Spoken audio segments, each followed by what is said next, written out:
Yogena chittasya padena vacham malam sharirasya cha vaidyagena yopakarottam pravaram muninam Patanjalim pranjaliranatosmi stuve Patanjalim vyasam shankaram cha munitrayam kartra sutrasya bhashyasya kramat vivaranasya cha.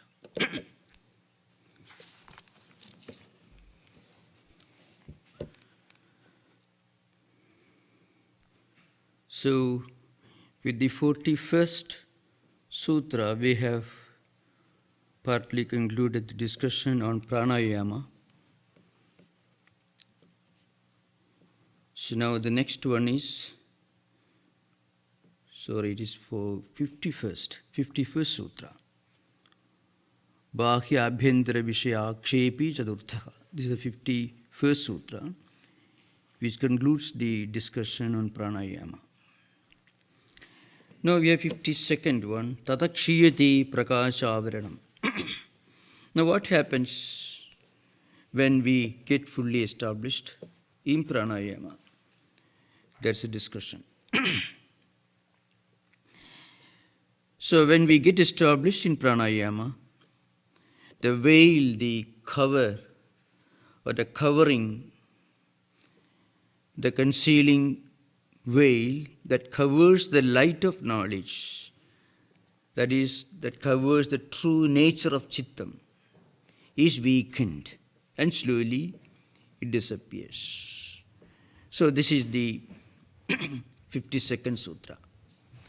Now to fully understand this, we have to keep in mind some very important aspects of the teachings of the 51st one, because tataha means then. When we get fully established in the fourth or the last or fully established stage of pranayama, then what happens? Slowly, the light of knowledge, the light of our true chittam, slowly begins to appear. The veil begins to disappear slowly. Now, how does this happen? What is this veil? This veil is, vrittis, desires, vasanas, samskaras, thought currents, impressions, all these, which cover the chitta, which cover the true nature of our self. That's a covering. So that covering slowly begins to lift when we get fully established in pranayama. Now, how is this possible? So there is a statement in the commentaries that the highest pranayama, to reach the highest pranayama stage, we have to exercise a great deal of detachment or non-attachment. Thoughts will arise, old samskaras and vasanas will arise. We have to exercise the discerning mind. I am not this thought, I am not this vritti. So this you can very easily understand in the light of some practical examples. I shall give the example. See, suppose a person does pranayama, and if he is fully established in non-violence, absence of greed, absence of covetousness, purity of life, all this, then still thoughts will arise, because from a purely physiological point of view, when the nervous system gets hyperactivated, when they get energized, thought currents will arise. When this nervous system is in a semi-dormant state, thoughts are there, but they do not arise. They are not visible, or they cannot be experienced. So, a person who has practiced yama and niyama and practices pranayama, which again is impossible to get fully established in without concentration, without fixing your mind on an ideal. Then what happens? Thoughts will arise, but you will be able to exercise the wisdom, the discrimination. Well, I am not the thought. Vrittis, impressions, thought currents will arise. I am not the thought current. This is the main difference between a spiritual seeker who is following the right track and others. Those who are not fully established in yama and niyama will immediately identify themselves with the emerging thought currents and impressions. So the covering here should be understood. What is the covering? Covering is nothing but the vrittis, vasanas, samskaras, thought currents, impressions, and so on, which may come from experiences of this life or previous life. So when you identify with them, then your progress is blocked. When you succeed in detaching yourself from them through non-identification, then what happens? That experience leads to calmness and quietude. Otherwise, it leads to restlessness. That's why those of you who may have read these books will understand. Those who do pranayama without any proper discipline, one negative symptom is disconnected thought currents, and its most visible form is endless conversation without any coherence or logical thing. They will continue talking or they will continue doing something. It is a little similar to some problems in manic problems, because a lot of energy is created. Nervous system is energized, but the nervous system should be energized only after getting fully established in the fundamental 10 disciplines, yama and niyama. Otherwise, what happens? Restlessness, and then that restlessness manifesting in the form of continuous conversation without any definite subject or coherent thought or logical thinking. Now, on the other hand, if that person is fully established in yama and niyama, this doesn't happen. Thoughts will arise, but the spiritual seeker will be able to counter or block these thought currents through a deterrent, through a counter mechanism. Well, I am not these thoughts, I am not these impressions. These impressions, these vrittis, these vasanas, which emerge in the mind, are the characteristics of my mind, chitta, or rather is the characteristics of the covering. That's why, tadakshiyate prakasha avaranam. So, avaranam is covering. So, covering is always in the form of desires, vasanas, etc. That's why Lord Krishna says in the 6th chapter, Asamsayam mahabaho mano durnirgraham chalam abhyasena tu kaundeya vairagyena jagrihyade. So Lord Krishna says, mind is fickle, difficult to control. Now it can only be controlled, kept under check through dispassion, through non-attachment. But this non-attachment is possible only if one is established in yama and niyama. Otherwise, one will not be able to practice non-attachment. That is why it is stated the 4th pranayama, the highest pranayama, mentioned in the 51st sutra, Bahya Abhendra Vishya Akshepi Chadurtha. It is possible only when we get fully established in non-attachment. This is an important point to be kept in mind. One example I can give, one sign of red signal, so to speak.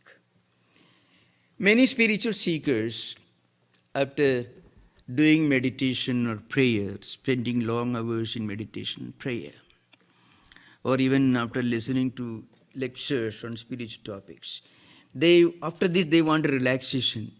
So they want a diversion. So immediately there is a need for them to engage in some activities which may not be directly linked to spiritual life. So you may go to a library and read some comic books, some relaxations, or play games, watching 49ers, such things. So it's a complete, it's a natural characteristic which shows that there is something wrong, there is some block, some obstacle in the track, which means we are not able to enjoy spiritual thoughts, spiritual practices, spiritual ideas. This is one sign which some commentators hinted. Shankaracharya has written a famous book called Vivarana, which that is Vyasa Bhashi Vivarana. It's a super commentary on Vyasa's commentary on Patanjali Yoga Sutra. Immediately there is a tendency that you will be eager, if you're sitting for meditation or contemplation. Sometimes you feel eagerness to get up and read San Francisco Chronicle. It's like, just come just now. Or listen to news, which is totally different. Nothing wrong in reading, or nothing, we can't say it's wrong to read newspapers or watch the TV. In themselves, there is nothing wrong in it. But the eagerness or the feeling of the need for a sudden distraction to move away from spiritual activity is a sign of not being fully established in Yamas and Niyamas, which means the covering is not vanishing. We practice, but it is not really happening as fast as it could. That's why Lord Krishna says it is mano nirdurni manaha chalam. Mind is fickle, it's always moving, it's always in a flux. So durnigraham, it is not easy to control, to check. Therefore, abhyasa, continuous practice. Lord Krishna makes this point with reference to Vedantic spiritual practices like meditation and also yogic practices. Now, how do you practice this? How do you continue this practice? Vairagya means non-attachment. So, one should be able to mentally detach oneself from the emerging thought currents, which may create an urge to move away from the spiritual practices, and one may have a strong desire to distract our mind into some other ordinary secular activities, which may be the opposite of spiritual practice. So that's an important point, remember. Now the idea continues in the next two sutras, which are very important in the system, in the sadhana pada. So 53rd verse, dharanasu cha yogyada manasaha. That is the 53rd, and the 54th is svavishaya asamprayogi chitta sarubhanukaraha iva indriyanam pratyaharaha. It's a famous and very important and very crucial statement in the Patanjali system, this 54th sutra. So that needs a long discussion. The 53rd sutra says, dharanasu cha yogyada manasaha. So when you get fully established in this pranayama, through constant practice and by the practice of renunciation, total non-attachment, Then what happens? Our mind becomes fit for higher concentration. And that is the sixth state. So dharana, dhyana, samadhi. So dharana is the sixth, and dhyana is seventh, samadhi is the eighth of the Ashtanga Yogas. So dharana means concentration, focusing on something. The dharana is already involved in pranayama. Without some degree of success in dharana or concentration, it is impossible to practice pranayama. Because without a focus, the mind will waver, the mind will move from one ideal to another ideal. Its fickleness will be strongly felt. So the dharana that's mentioned here is this focusing on this. Now, this is not the dharana that is part of samyama. So as I mentioned, there are three elements of the Ashtanga Yoga which are clubbed together. It's called samyama. Dharana, dhyana, samadhi. Dharana means concentration for a long time. Dhyana means getting established in a long concentration. Samadhi is the highest state. Of course, the result of dhyana. So in the 53rd sutra, there is a reference to dharana, that is concentration. That concentration is the beginning of the real dharana, which takes you to dhyana and eventually to samadhi. So before we take up dharana, there is a discussion and a definition of pratyahara. That's why the 54th sutra is important. As I read 54th sutra, Svavishaya asamprayoge chitta surupānukāraha iva indriyanam pratyaharaha. The whole topic is this: can we connect and disconnect our mind and different objects, senses, etc.? Is it really possible? That's the question. So disconnecting or effecting a disconnection between mind, senses and object, that is the real meaning of pratyahara.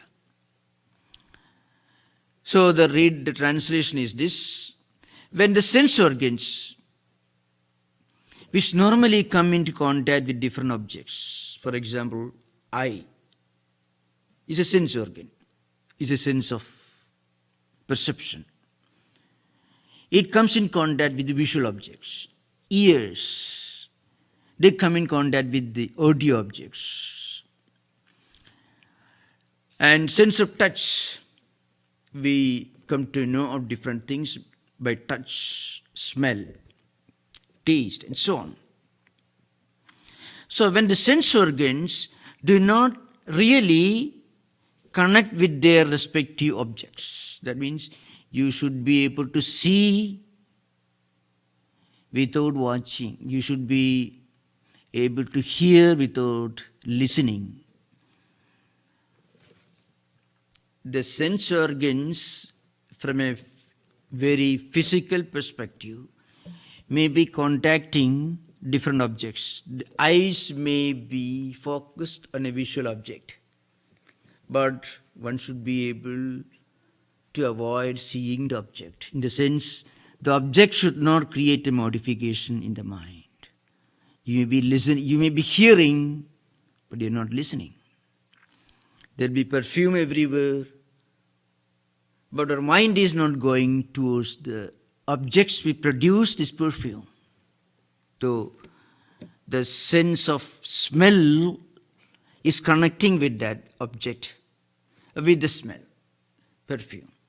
But the mind is not going towards that. Is it possible? Is it possible to disconnect mind, senses, and objects of the senses? It should be possible, then only it becomes pratyahara. Means withdrawing our mind from sense objects by withdrawing the senses of perception from their objects.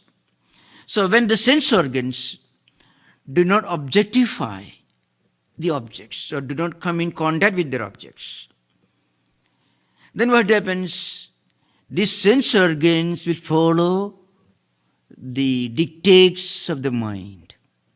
Otherwise, the sense organs do not listen to the dictates of the mind.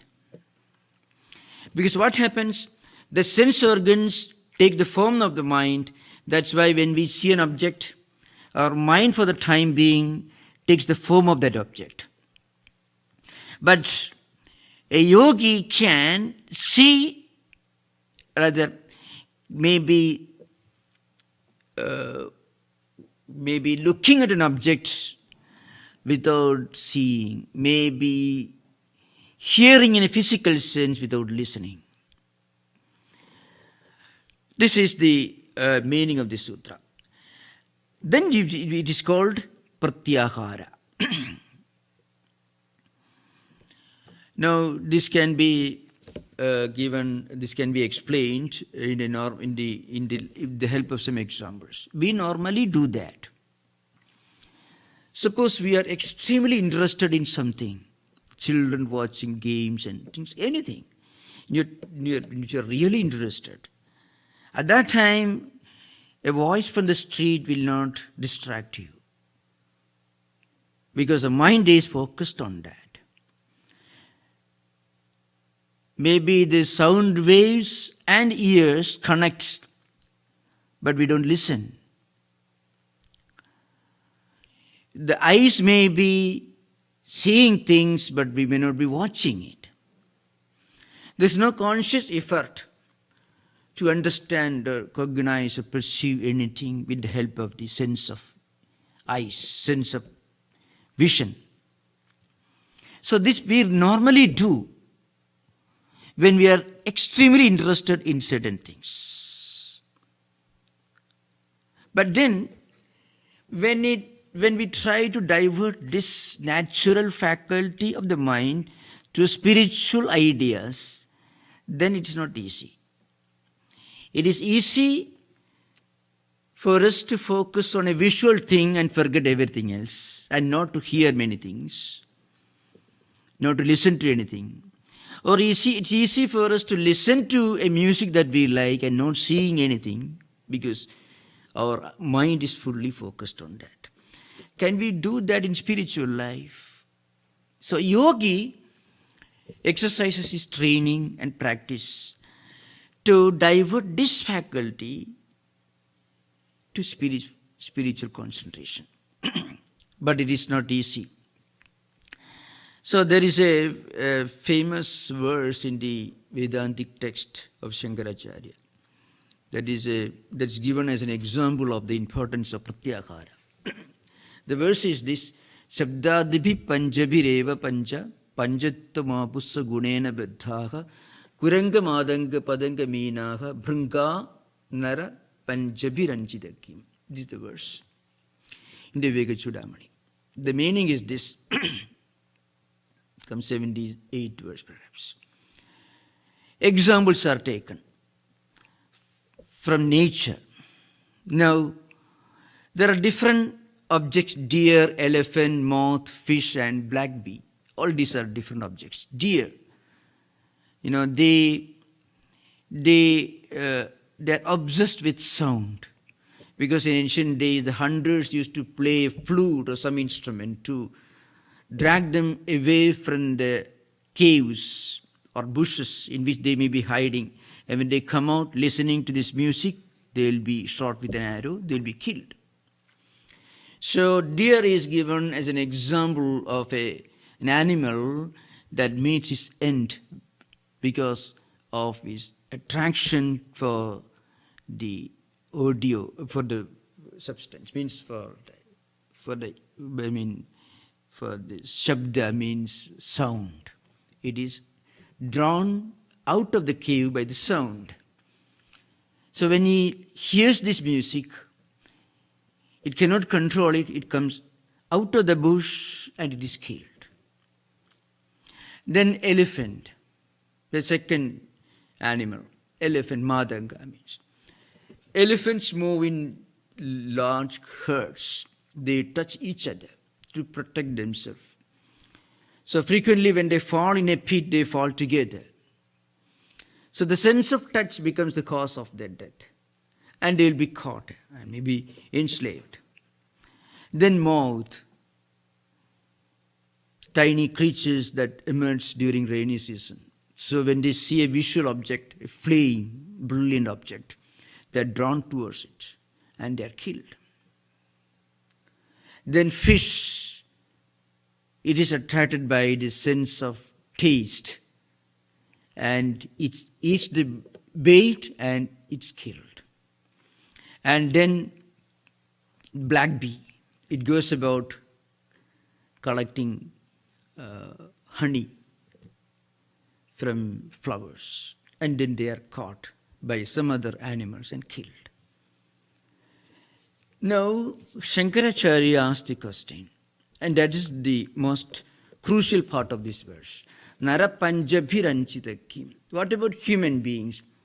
Each of these animals, or members of the animal kingdom, meets their death because they are trapped by one of the sense organs. Now, human beings are simultaneously being dragged to different sense objects. All the five senses of perception drag our mind to different objects. So what happens? When we see something, we may also be hearing. When we are hearing, we may also be seeing. The thoughts also will make us see things mentally from memory. So the point is, all these sense organs drag the mind towards their different sense objects. Now, a yogi should be able to stop these sense organs from coming in contact with their respective objects. And then he will be able to establish this connection between mind, senses and objects. This is called Pratyahara. This Pratyahara in its various aspects are being explained by different commentators. Very striking examples are given here. So I want to make this discussion a bit of an academic discussion, not a very informal, simple presentation of yoga as such. So a few important commentators, because of the importance of this sutra, have elaborately explained this method of establishing what we call a disconnection between mind, senses and sense objects. The first commentator is, the author of Maniprabha. It's called Ramananda Saraswati. So he says, Indriyani Vishayebhya Pradilomena Arhiyante Asmin Iti. How do we establish this Pratyahara? How do we prevent the sense organs from dragging our mind to different objects? The sense organs get connected to their respective sense objects. As eyes get connected with the visual objects, ears get connected with audio objects and so on. And when this connection happens, mind also is dragged towards those objects. Mind takes the form of that object. That's why, according to yoga philosophy, when we see an object, what happens? An external stimuli just causes this particular form to emerge in the mind. Already these objects are there in our mind.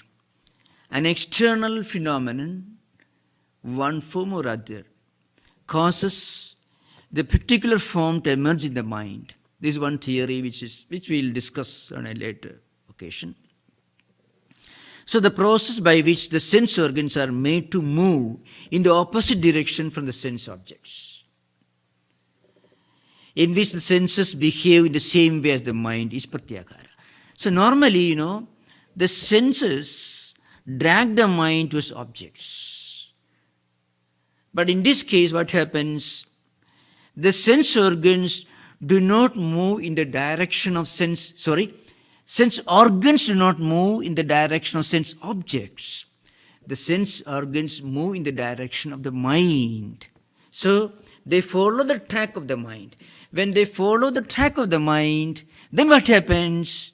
You are no more dragged into sense objects. I shall explain it further. So you look here is Ramananda Saraswati says in his Maniprabha commentary, Indriyani vishebhya pradilomena arhiyande asminiti chittasya surupanukaraha. Indriyani vishebhya pradilomena arhiyande asminiti. The point is this.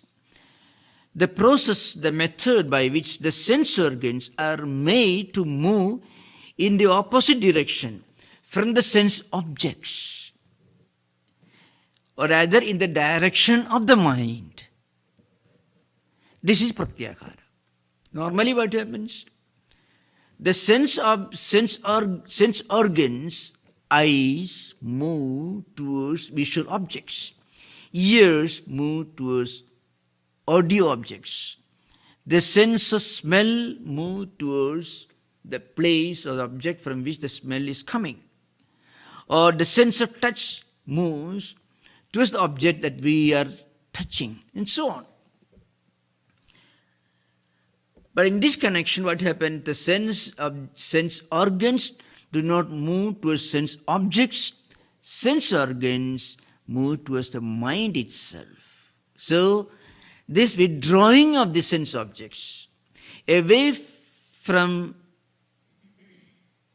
the withdrawing the sense organs away from sense objects is Pratyahara. Remember, withdrawing of the sense organs from sense objects is Pratyahara. This should be understood clearly. This is Pradilomena, means the opposite direction. Sense organs normally move towards sense objects. A person who gets established in Pratyahara succeeds in making the sense organs move in the direction of the mind and not in the direction of the sense objects. So, once you achieve this, what happens?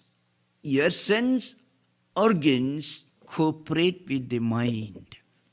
If sense organs are drawn towards sense objects, then sense organs do not cooperate with the mind. They move against the mind. But when the sense organs do not move in the direction of sense objects, what happens? Then they move towards the direction of the mind. That is called Pratyahara. Then, of course, this is one important view. Once you achieve this, you will be able to exercise your complete mental concentration on whatever you are doing. And then, whatever you have done, if you have read something, it sticks to the mind. Memory is always a result of this yogic concentration. Real memory, I'm not talking about rote memorization, remember. Rote memorization doesn't help you to quote when you need it. The real memorization in philosophical studies is practiced in Vedantic studies in India is not just raw memorization. Small children used to memorize these verses, Vedas for example, when they are very young. But when you grow up, you will not be able to produce those verses in appropriate context if you have just memorized in a mechanical way. It's called rote memorization. So your mind goes through ideas And then those ideas will take your mind to the corresponding verses or statements. And then you are able to remember those statements, the Vedas, Upanishads. That's the technique of memorization practiced in higher philosophical learning in ancient India. It is not just rote memorization alone. Rote memorization doesn't give much exercise to your brain. It is possible for children when they are young, because children listen to certain musical movement of these consonants and vowels and verses, and they automatically memorize, which even they say even parrots do. But real memorization is possible when first your mind goes to the ideas, and then ideas connect you with the corresponding statements in the text, so you are able to remember. That's a real memorization. Why is this possible? When you listen to an idea, when you read a text, when you read a statement, first of all, your eyes are focused on the statement if you are reading, or if you are listening as they used to do in ancient India.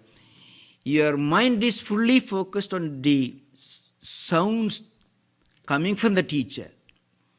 So they are registered intensely in the mind with their ideas. So you are able to reproduce the idea again and again. So this kind of pratyahara is very helpful even in the life of students, researchers and others. It helps you to develop higher faculties of mind and intellect.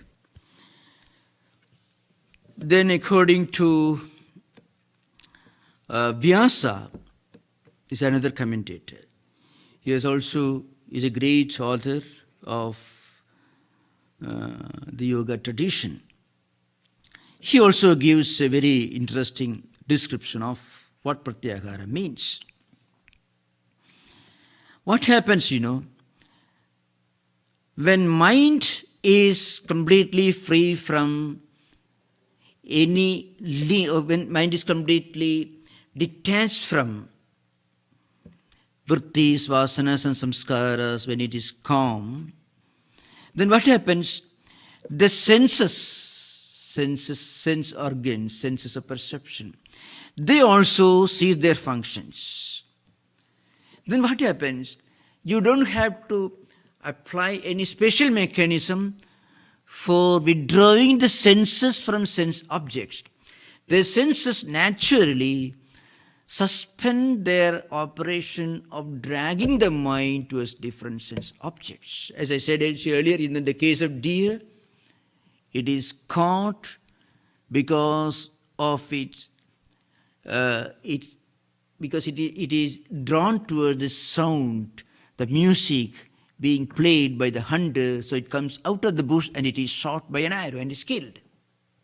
Because the deer listens to the sound, so its mind is also dragged towards the place where the sound is coming to the hunters, and the hunter kills it. So this happens to all human beings also. So in the case of a spiritual seeker who practices pratyahara, what happens? The senses suspend their natural operations of dragging the mind to sense objects. Senses are completely under your control. So, susya vishaya asamprayoga chitta surupānukāraha. Iva iti chitta nirodhe chittavad niruddhani indriyani sa idendriya jayavat upayantram apekshade yatha madhukara rajyam makshiga utpadantam anutpadanti nivishamanam anunivasante tatha indriyani chitta nirodhe niruddhani ityesha pratyaharaha. So an example is given from a very interesting phenomenon in nature. Just as the bees follow the course of the queen bee, when the queen bee rests, other bees also suspend their functions. When the queen bee is active, other bees also become active. Similarly, when the mind is under control, the senses stop dragging the mind towards sense objects. Senses are completely under the control of the mind. In other words, there are only two types of persons in the world. One group, the majority, their senses are controlling the mind. So we don't feel peace of mind, we feel anxiety. Very often non-existent imaginary problems also taunt the mind, torment the mind, because the mind is always linked to some sense objects related to imaginary experiences, problems, or some events in the past. So mind is flowing towards different experiences through sense organs. But a yogi or spiritual seeker, his first step should be to create a disconnect, to break the link that connects the sense objects and sense organs. Sense objects should be treated as objects, and sense organs and mind together should act as subject, witnessing sense objects. So there may be any number of sense objects trying to create impressions, vrittis and vasanas in the mind. But a person trying to practice pratyahara can always exercise his spiritual wisdom. These vrittis, these impressions, vasanas are emerging the mind. But I have got a spiritual dimension to my personality. I am different from these sense objects. And also these impressions created by the emergence of sense objects. So this detachment or non-attachment is very crucial in the practice of pratyahara. So this is an important point, remember. Now we can have discussion. If we do not have doubts, we'll continue, because the subject of pratyahara is discussed very elaborately in normal yoga sutra classes. It is one of the most difficult points to understand in the yoga psychology. So if you have got doubts, we'll discuss. Otherwise, we'll continue the classes.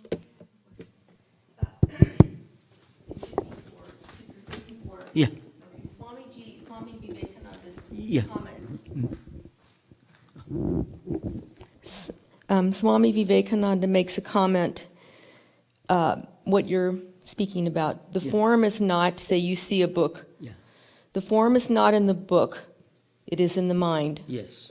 Something is outside which calls that form up. Yes. That seems somewhat like a circular argument in a sense. So because if the form is in the mind originally, somehow it must have been outside to be formed within. Yeah. Could you explain that? Yeah, the point is, when an external form manifests, a corresponding form is created in the chitta. The chitta takes the corresponding form, but the stimuli should come from the external world. So Swamiji says everything is the chitta. Chitta, by its very nature, is pure light. But all these impressions, all the vrittis, vasanas and samskaras corresponding to different objective phenomena are covering this. So when an external object emerges, if we are not focused on yoga, if we are not fully established in pratyahara, immediately the chitta takes that form. And that form then conceals the original chitta. That's why, in the earlier sutra, the statement is there, Tadakshiyati prakasha avaranam. Prakasha means light of the chitta. The true nature of chitta is covered, concealed by this avaranam, concealment, veil. What is the veil? All these impressions, vasanas, vrittis and samskaras that emerge in the chitta of a person who is not well established in Pratyahara. How does this happen?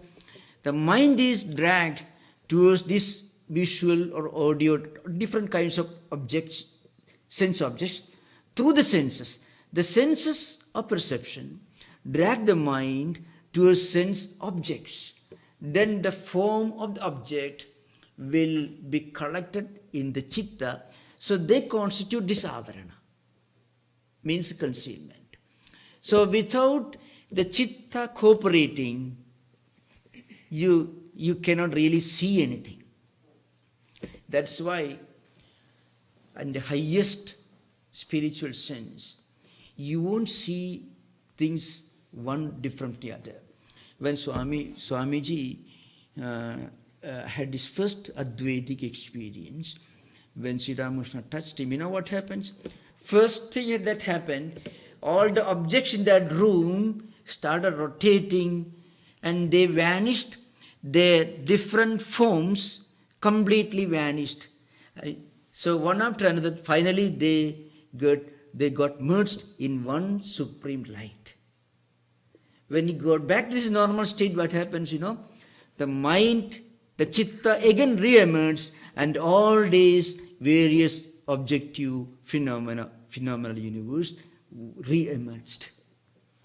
So in that, the highest samadhi state, where the chitta has reached its true Swarupa state, means when the chitta is completely free from all avarana, this means prakasha avarana, means all concealing impressions and vasanas, vrittis, that chitta is non-different from Atman itself. That's our real state.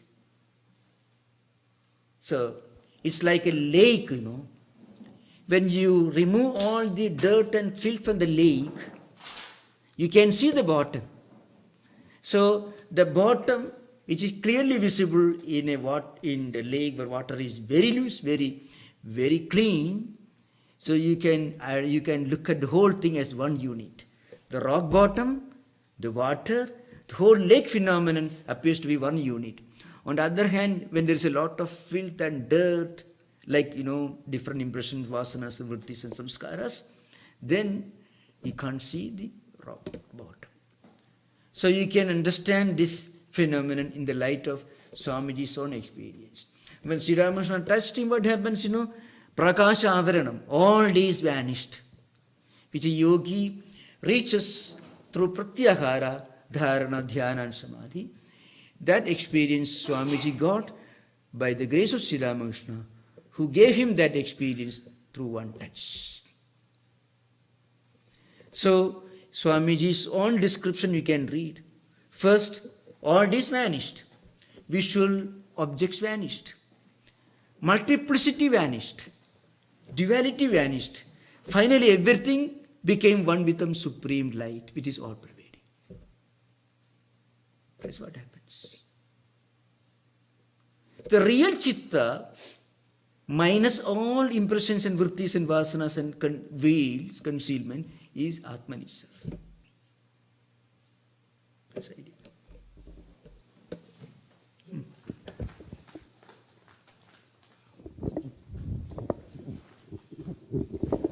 So, Swami, you are describing two diametrically opposed situations. One where I see the object that is illuminated by the light, and in the other situation, I only see the light.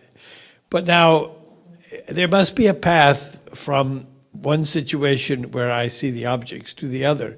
I mean, as I conceptualize the mind, I have to have something inside the mind that I've cultivated to focus on, that I don't see those objects outside. Well, so I'm asking about the path. Here, of course, the word used in this sutra is chittam.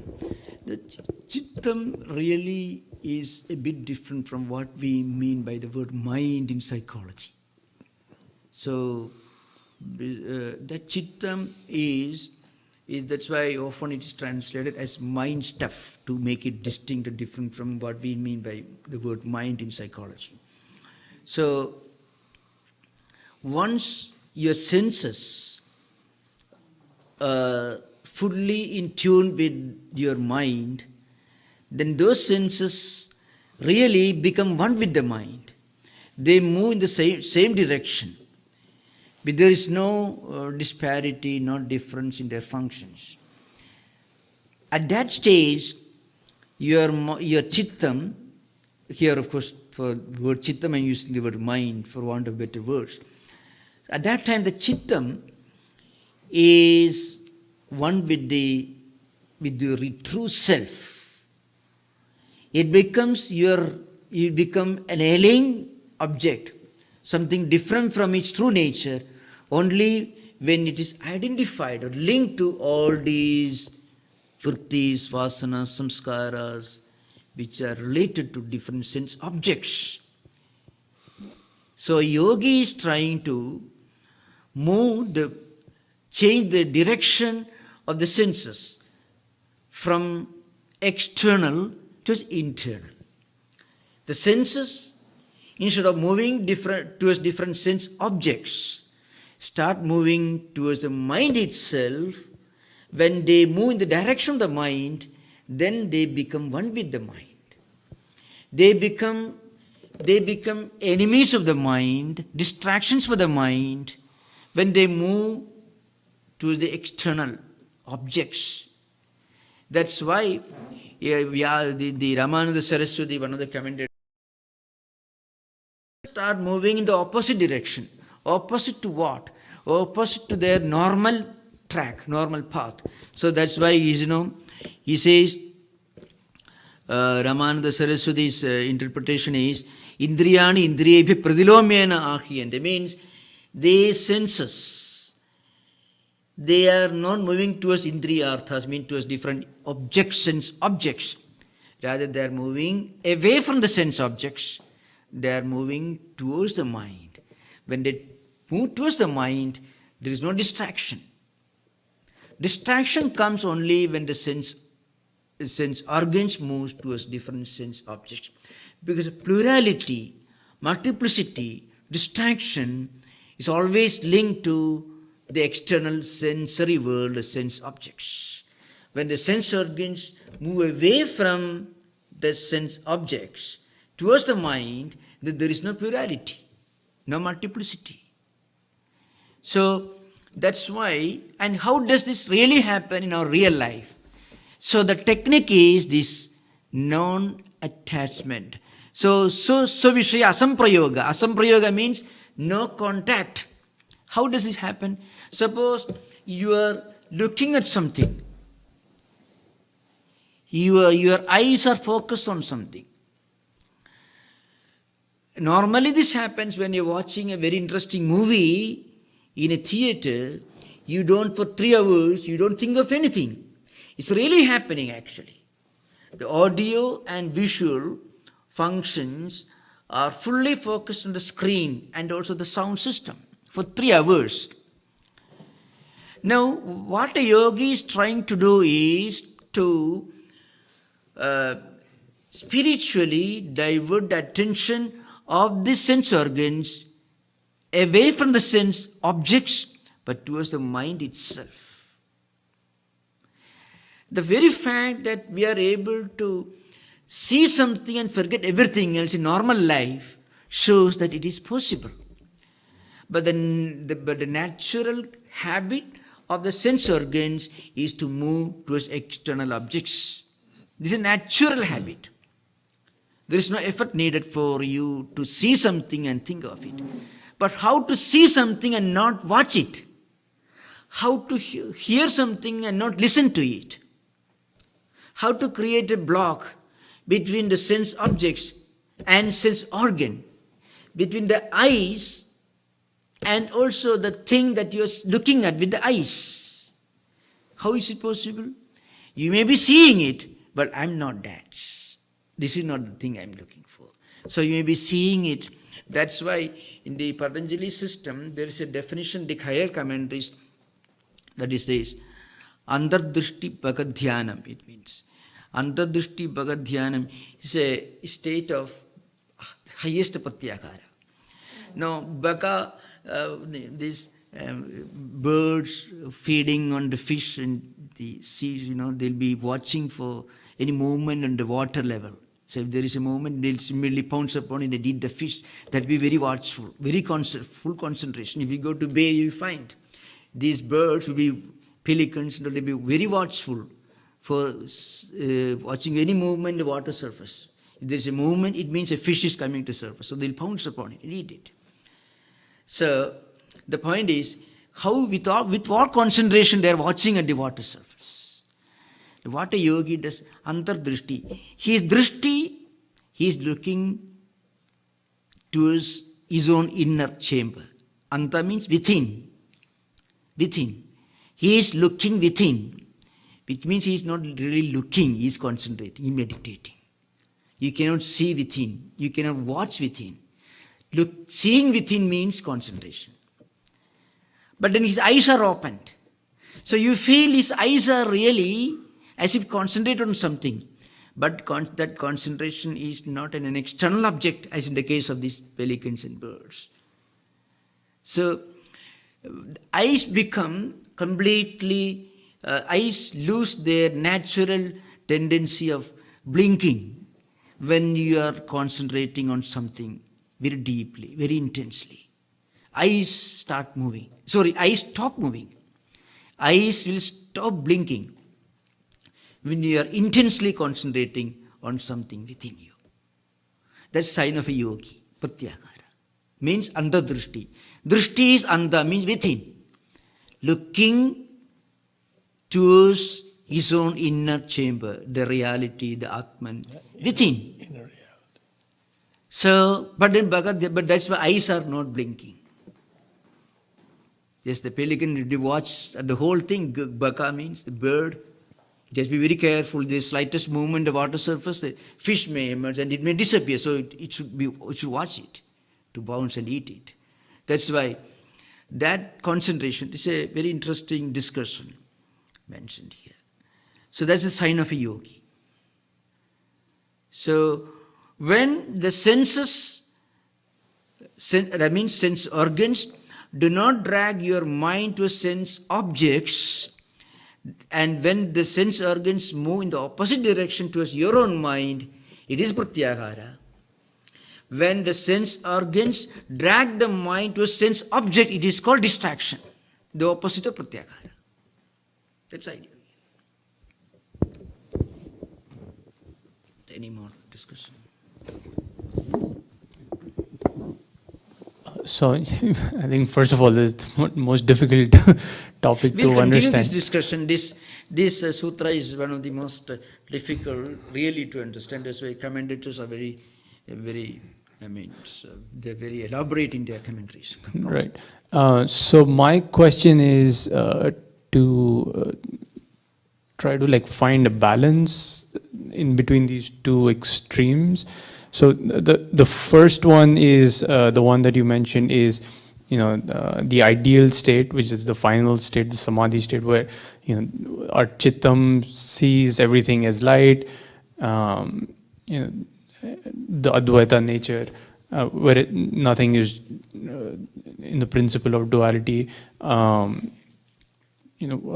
we are conscious of everything around us, and the other extreme is this focusing on sense objects, right, which is the most basic nature, the natural man.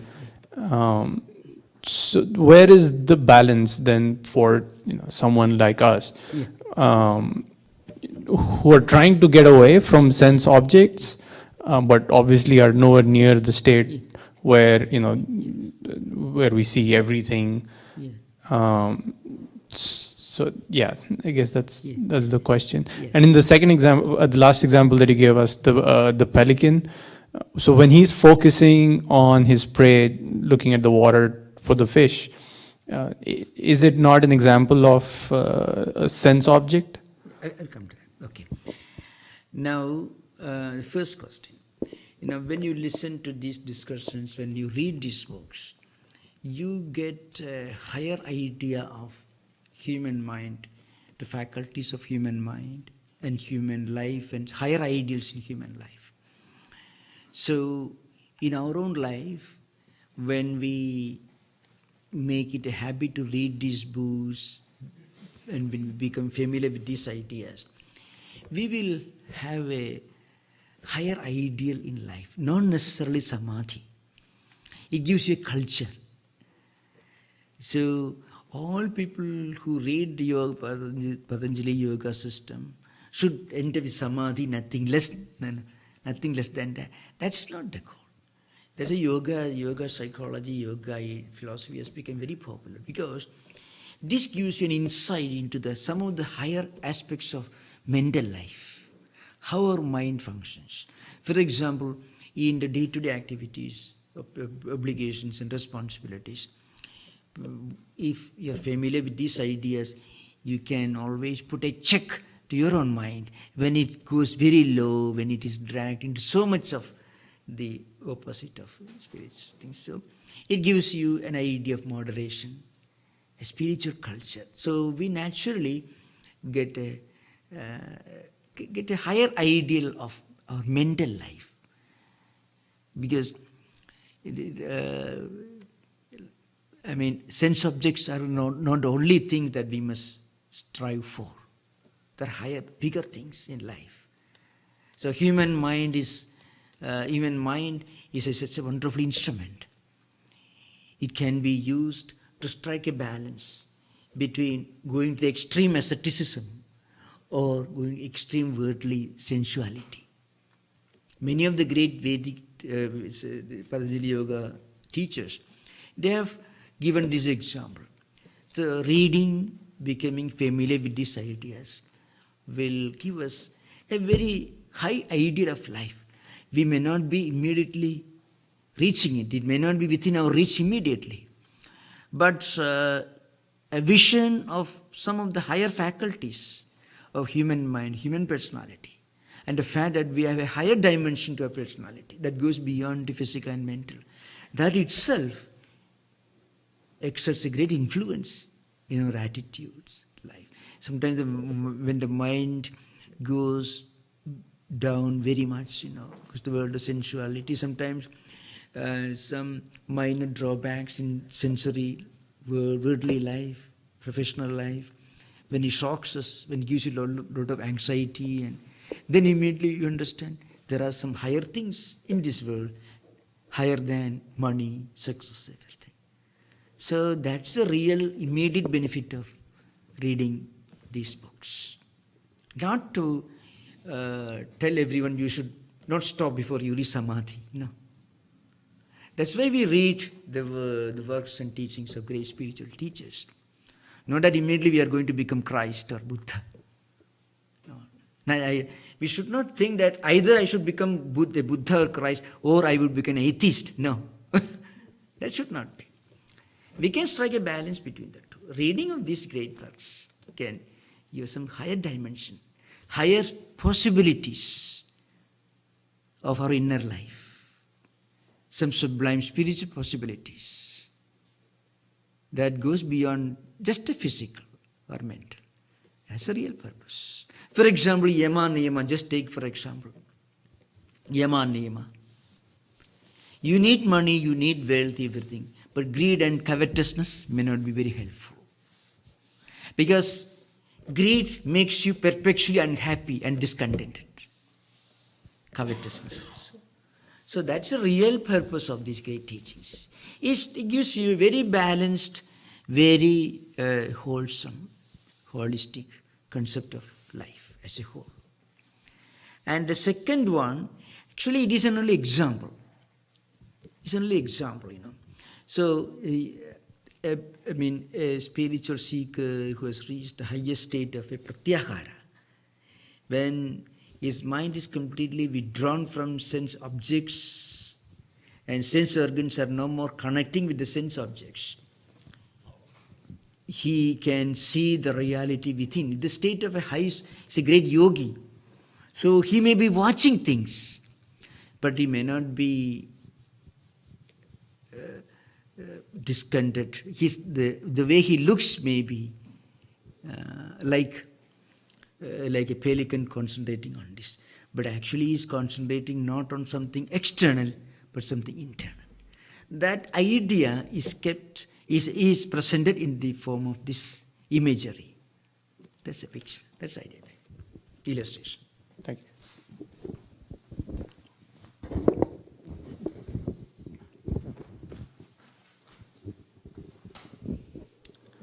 Swamiji, I had a question about, I understand this idea of pratyahara, of the yogi withdrawing the senses.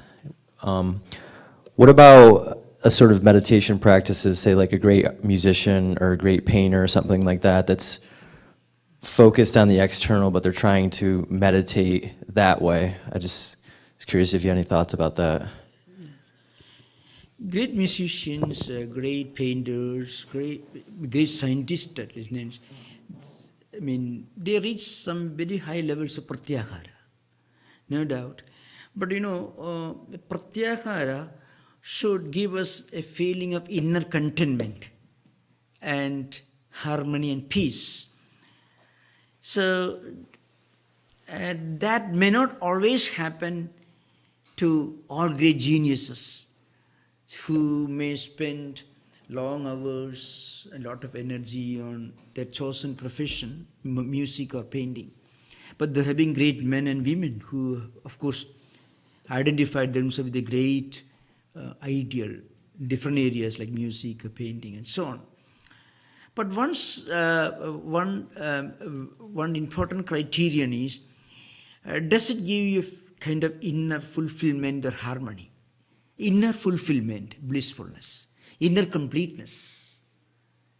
That's what makes the difference between a spiritual seeker trying to practice pratyahara and great men and women who achieve great things through intense concentration in their chosen profession. Of course, there have been great musicians who could